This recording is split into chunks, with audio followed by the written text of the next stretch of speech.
As a biology major, I spend so much time talking about DNA. What it is, what it's made of, and all of the amazing things that it can do. One thing that we don't talk about as much in my classes, however, is what makes your genetic information so valuable. I have learned that having access to your genetic information is one of the most valuable things that a person can have. But I've learned this because I myself have not always had access to my genetic information. I am a donor-conceived person, meaning I was conceived using donated sperm from an anonymous donor. Today, I'm going to be talking about my experiences as a donor-conceived person as I navigate the fertility industry in an attempt to learn more about myself. In the process, I have uncovered an industry that does not care about the offspring it creates, only profiting.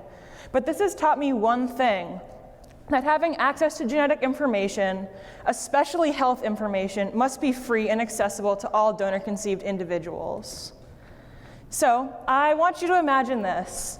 It's a rainy Saturday morning in December, and you're volunteering at your local science fair. After a few hours of helping out, you go outside to meet your mom at the car. You guys are going to go to a bakery to order a cake for your 18th birthday, which is just around the corner. When you go out to the car to meet her, however, instead of asking how the science fair went, she simply says, "Something happened. I got a phone call. And so it turns out you have a half-sister." She found you online using the Donor Sibling Registry, which is a database that anonymously connects users with the same donors. You join this database in hopes of learning more about your relatives. She was somehow able to find you in real life despite the anonymous nature of your posting. My first thought was not, oh my God, it's crazy that she was able to find me online and then call my home phone, but rather, oh my God, I can finally get some answers. I have always known that I was donor conceived, for which I am very fortunate. Raised by a single mother by choice, there was never any way to hide the truth of where I came from. Although I grew up very loved, it was still impossible for me to forget that there was an entire half of myself that was a complete mystery to me. I had scant information about my biological father to go off of. I knew his hair and eye color, I knew where he went to college, I knew that he'd been a pizza delivery boy during undergrad. I also knew that he had studied several sciences in college, which is actually what originally caused me to develop an interest in biology. I found that by studying biology, I could feel connected to somebody that I knew nothing about. And as my studies continued, I was thrust into a world of talking about Punnett squares and discussing inheritance, during which I would often have to lie during class assignments, not knowing how to reconstruct my own fractured pedigree. One Christmas, one of my uncles gave all of his siblings DNA test kits. I thought it was so funny that a group of people who knew who their siblings and parents were would all take these tests. Even funnier, nobody thought to give one to me. Commercial DNA test kits have become a hot commodity over the past few years. It is estimated that around 28 million Americans have used these tests to find out more about themselves, and they're now popular gifts for all occasions. Christmas, birthdays, Mother's and Father's Day, which I find really ironic. However, sometimes when donor-conceived individuals like myself use these kits, we stumble upon information we didn't know we were searching for. Sometimes when people take these kits, they get results that cause them to open up a Pandora's box full of questions that are seemingly unanswerable. According to a survey by We Are Donor Conceived, a nationally recognized organization for donor-conceived people, 34% of respondents did not know that they were donor-conceived until they got the test results from one of these tests. It astounds me, and I feel great sympathy for people who were just trying to learn more about themselves, but end up completely reframing the scope of their lives. In some ways, though, I had a leg up on these answers that we search for as we reckon with our conception. Despite this, though, I still spent many an hour as a child staring at my face in the mirror, wondering which facial features I had gotten from my father, or if we had any interests or personality traits in common. I also often wondered if I had ever bumped into him in public unknowingly or a half-sibling. Even my own existence was a mystery to me. But when my half-sister, Jules, called my house that morning, I knew that I would finally be able to put together some pieces of the puzzle. Jules and I met up with our families at a local cafe that same day, and after 18 years of waiting, I was finally able to meet someone I was related to on my father's side. Although I take after my mother, the resemblance was there. And physical appearance wasn't the only thing that we shared. We had a lot of other things in common too. We both loved poetry, we both had huge sweet tooths, and we were both extremely stubborn. But we were so thrilled to have each found someone who was in the same position as us, and especially thrilled because in just 1 week, I would be turning 18, which meant that I could begin the process of contacting our donor. You see, our parents had chosen the elusive yes donor, also known as an open ID donor, which is a donor who consents to being contacted by the offspring once they turn 18. According to cryobank policy, all I would have to do is reach out to my donor after my 18th birthday, and they would try their best to put me in touch with him. See, most donors donate completely anonymously, meaning that their information is completely withheld from the offspring, even after they turn 18. But I was looking forward to getting to know my father. I was looking forward to talking to him about his life, talking about science, getting a more complete medical history, and most importantly, after 18 years of waiting, finally hear some good dad jokes.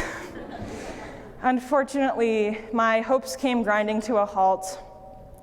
After my 18th birthday, I reached out to the cryobank, seeing if they could help get the process started, but I was continuously blown off and redirected. I would be left on hold for 20 minutes until I was eventually hung up on.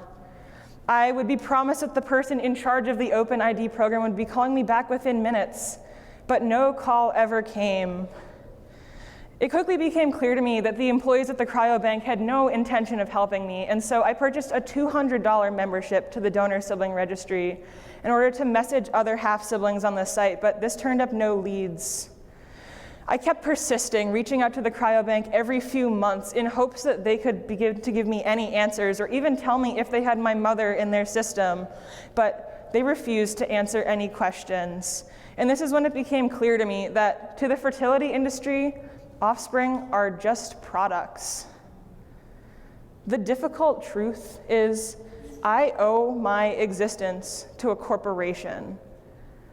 Knowing that your entire life is the result of a financial transaction, a profit margin for a multi-million-dollar company, makes it very difficult to feel human. Continuously being denied access to your genetic information makes it even harder. When donors remain anonymous, people like myself must struggle for information that most people don't think twice about. But I am lucky. A lot of people have far more pressing reasons to get in touch with their donors. Since 2016, more than a dozen lawsuits have been filed regarding a singular donor alone who failed to disclose that he had a serious genetic medical condition prior to donating. In this case, all it would have taken was a simple corroboration of the donor's medical records on the cryobank's part to prevent this issue, but instead, the donor went on to produce 36 children, all of whom may face a similar condition in their lifetime. Of course, this story is not unique in any way. With the ludicrous profit margins of assisted reproductive clinics, it's hard to imagine that screening processes wouldn't be well vetted. I mean, you'd think that cross-checking important information like health information would be a great use for all that money, but you would be wrong. However, sperm banks cannot seem to do even the bare minimum to protect the quality of their products, the offspring.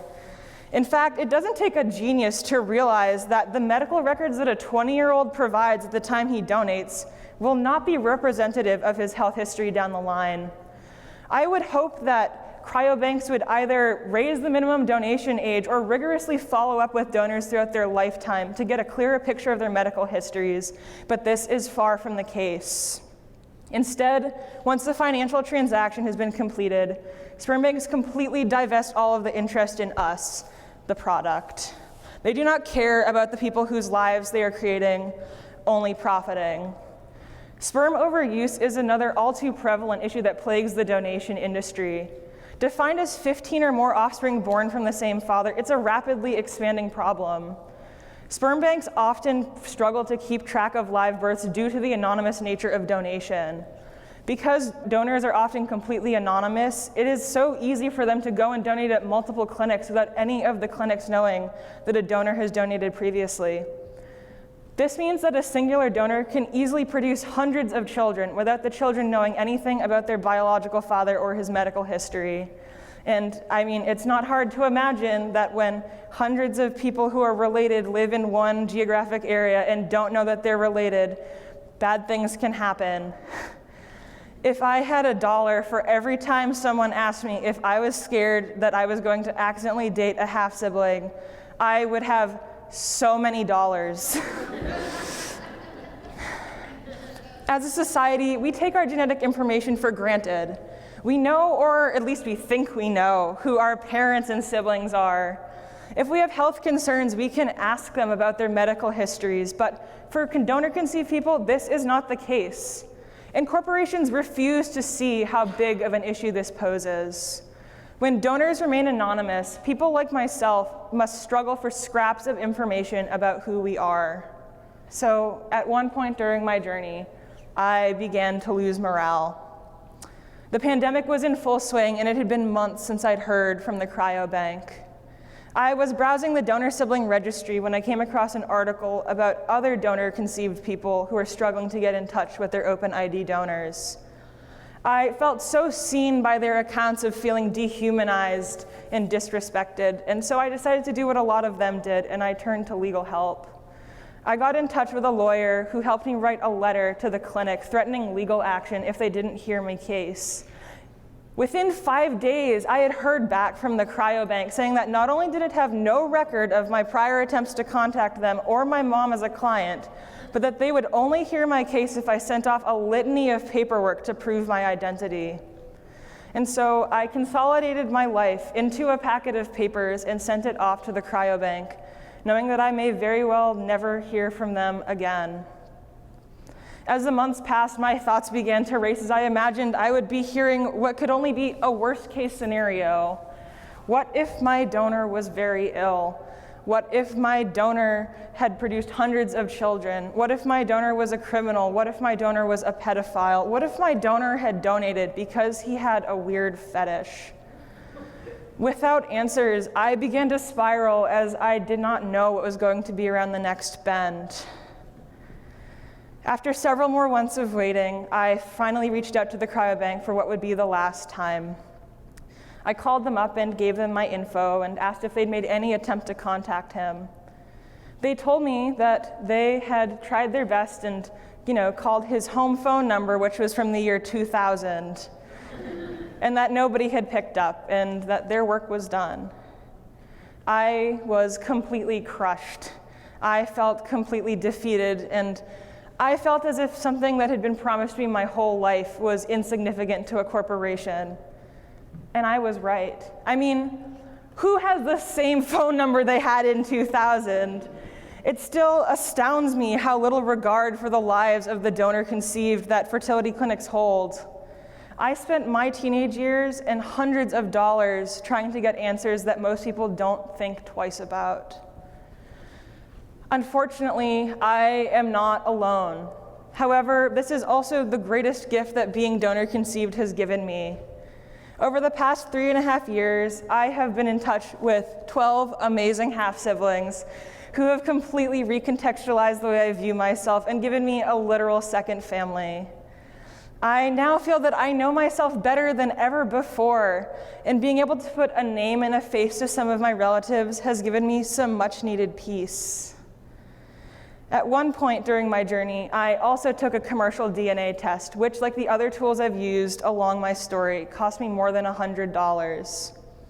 After a few months of parsing through results, I was able to get in touch with a relative of my donors who put me in touch with him. At long last, my journey was complete. I felt elated, and he let me ask him any questions I had about his life, his awesome time as a pizza delivery boy, and most importantly, his medical history. Although I am so thankful and privileged for having access to genetic testing, It is yet another reminder of my forced and continued dependence on corporations for answers that should be accessible and free to everyone. Being donor conceived has opened my eyes to so many injustices that put profit over people's lives, but it has also taught me so much about myself. It is my hope that legislation such as that which recently passed in Colorado will continue to pass to abolish anonymous donation. This means that offspring under the age of 18 have the legal right to medical information access about their donor and the ability to contact him once they turn 18 if they choose. I imagine a future where other children will no longer have to wonder if they will someday become very sick or if they are one of hundreds of half-siblings. I strive for a future where other donor-conceived people like me are recognized and treated with dignity and respect by the organizations that are responsible for our existence. But above all else, I believe that access to genetic information is a human right. But when the fertility industry refuses to recognize our humanity, we must advocate for ourselves and learn to recognize ourselves as human, just as I did. Thank you.